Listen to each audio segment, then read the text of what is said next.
CM योगी के हवाले से इस वक्त की बड़ी खबर आपको बता दें, सीएम योगी से मिल सकते हैं प्रसपा सदर शिवपाल यादव। आजम खान के मुद्दे पर कर सकते हैं बातचीत। कल आजम खान से मुलाकात के बाद शिवपाल ने कही थी सीएम से मिलने की बात। तो जिस तरीके से उत्तर प्रदेश की सियासत में उथल पुथल इस वक्त देखी जा रही है, सीएम योगी से मिल सकते हैं प्रसपा सदर शिवपाल यादव और आजम खान से उन्होंने मुलाकात की थी। आजम खान के मुद्दे पर यूपी के सीएम योगी आदित्यनाथ से बातचीत कर सकते हैं शिवपाल यादव। आपको बता दें, कल आजम खान से मुलाकात के बाद शिवपाल ने ये बात कही थी कि वो सीएम से मिलने के बाद बात करेंगे।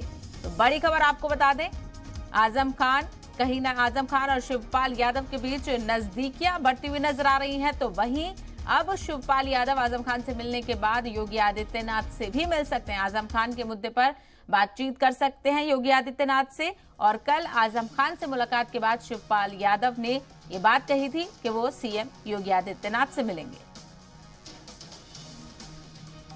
तो इस वक्त की बड़ी खबर आजम खान और शिवपाल यादव के हवाले से बता दें, आजम खान से मुलाकात के बाद शिवपाल यादव ने कहा था कि वो सीएम योगी आदित्यनाथ से मिलेंगे और अब वो मुलाकात कर सकते हैं योगी आदित्यनाथ से और वहीं आजम खान के मुद्दे पर बातचीत कर सकते हैं। तो कल आजम खान से मुलाकात के बाद शिवपाल यादव ने कहा था कि वो सीएम योगी आदित्यनाथ से मिलकर बातचीत करेंगे।